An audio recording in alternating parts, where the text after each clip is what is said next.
Okay, we're going to be starting our study of the subjunctive tense. The subjunctive is actually not even a tense, it's what we would call a mood. In French, there's actually 4 moods. It's the same as in English, really. And so we have the indicative,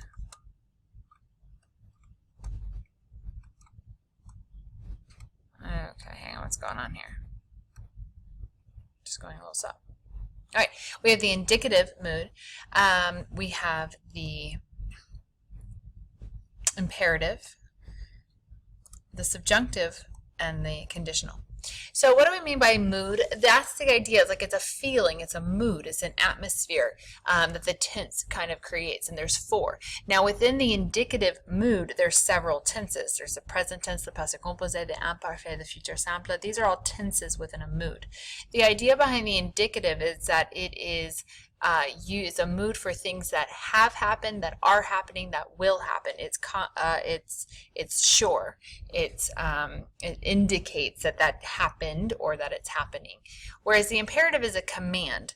It's a mood that just gives a command. That doesn't mean that the action's going to happen. It just means that I told you to do it. Same thing with the conditional. It creates a mood. The conditional is used for things that would happen in hypothetical situations. So it's not a for sure fact that it happened or that it will happen. Instead, it's a hypothetical. So this is more of a mood than we would say tense. And so here we have the subjunctive. The subjunctive is another mood. And it's really, when I refer to the indicative mood, the indicative mood is going to refer to the present tense, the passé composé, the imparfait, the futur simple. Those are all tenses within the indicative mood. And then we're often going to compare the subjunctive with the indicative. So then what is the subjunctive mood? Well, the subjunctive is a mood that is used to express actions or ideas which are subjective or otherwise uncertain. With wanting, emotion, doubt, possibility, necessity, or judgment.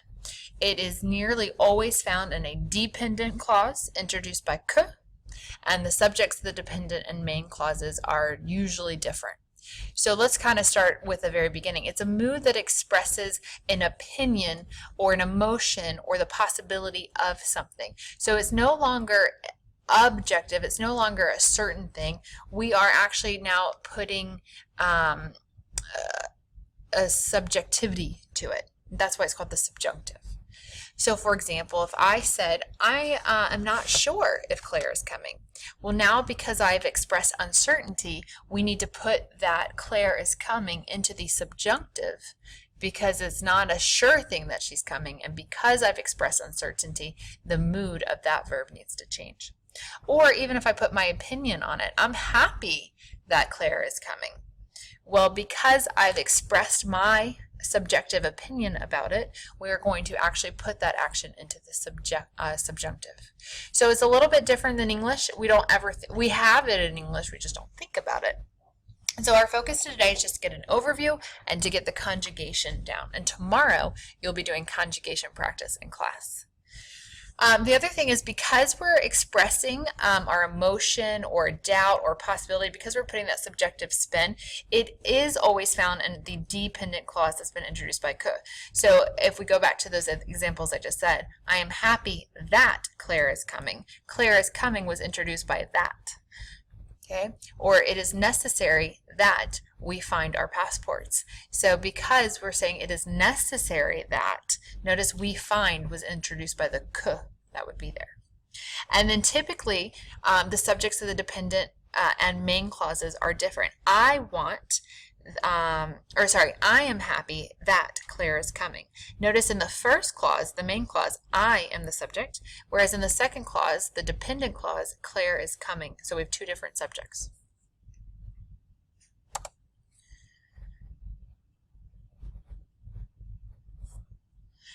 So just to remember, subjunctive kind of represents the subjectivity of a situation or the unreality of a situation.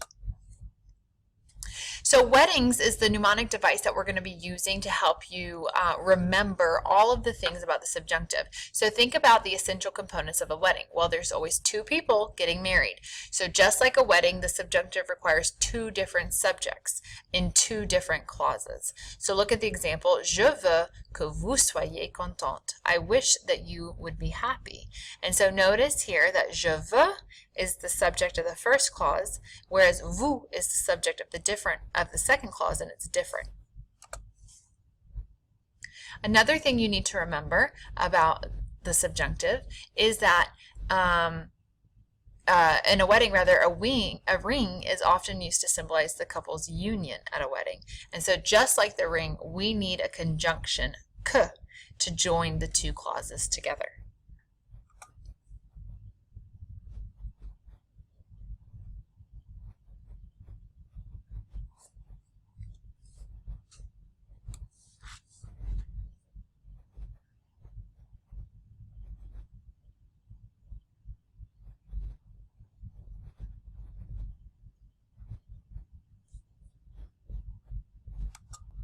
And so if we're sticking with this wedding theme, the wedding party, the bride, the groom, etc., they often have a gamut of emotions during the ceremony: doubt, happiness, sadness, desire.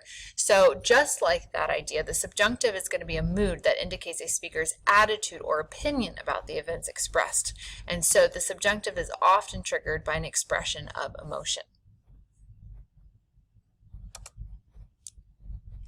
So the different categories that describe the context for the subjunctive spell out weddings. So these are going to be the various aspects of the subjunctive that we'll be looking at. The subjunctive is used to express our wish about something, our emotion about something, our doubt, our desire.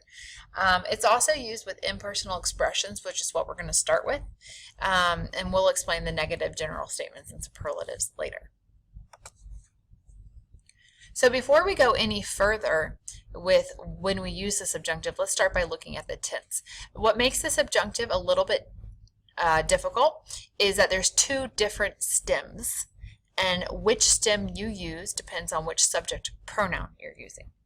So if you want to conjugate the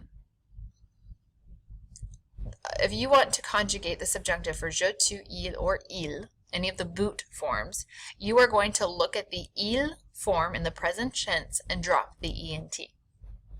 However, if you are going to conjugate the subjunctive for the nous and the vous forms, you are going to look at the nous form and drop the ons. So two different stems. Sometimes the stem looks the same, but often it's different. So if we're looking at an example,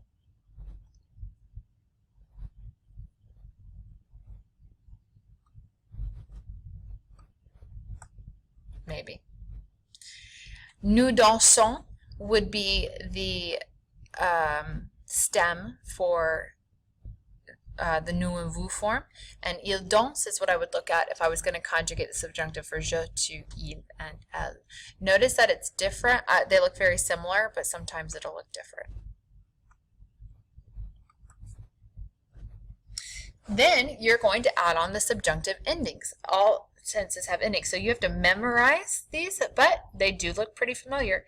So the je ending is I, the tu ending is es, the il, elle, on ending is I, ions, iez, ent. And often it's going to look the same as another tense. So let's put it all together. If I wanted to conjugate jouer into the subjunctive, if I look at the je, tu, il, and il plural forms, I would have gotten my stem from il joue, drop the ent, and then add our endings. It does look like the present tense. However, look at prendre.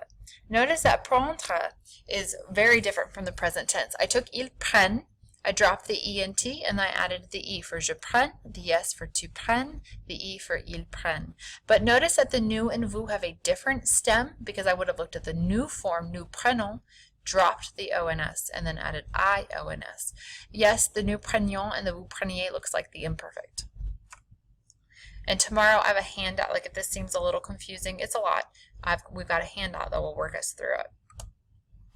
Some stems are just irregular. So faire has an irregular stem of face, savoir's irregular stem is sache, and pouvoir's irregular stem is puisse. And you would add the endings that I mentioned earlier. So je fasse, F-A-S-S-E, is how you would conjugate faire for the je form. And some verbs have irregular stems in some forms, and it's regular in the boot. So this is where it's a lot. So aller has an irregular stem for j'aille, tu ailles, il aille. But we go back to this regular stem for the nous and the vous. Nous allions, vous alliez. This is true for vouloir as well. We see in the boot forms we have that irregular stem of je vouille, tu vouilles, il vouille, and il vouille. But for the nous and vous we go back to nous voulions and vous vouliez. You don't need to know valoir right now. So make sure you pause and you write these conjugations down. And finally, the last one, these are just completely irregular. Être is just irregular. All of it. Je sois, tu sois, il soit. Nous soyons, vous soyez, il soit. And avoir, we see j'aille, tu ailles. No, I'm sorry, it's pronounced aille. Sorry, j'aille, tu ailles, il aille. Nous ayons, vous ayez, ils aillent. So make sure you copy these ones down as well. Tomorrow we'll be doing conjugation practice, so listen to the video again, make sure you get all your notes down, and we'll be practicing this a lot.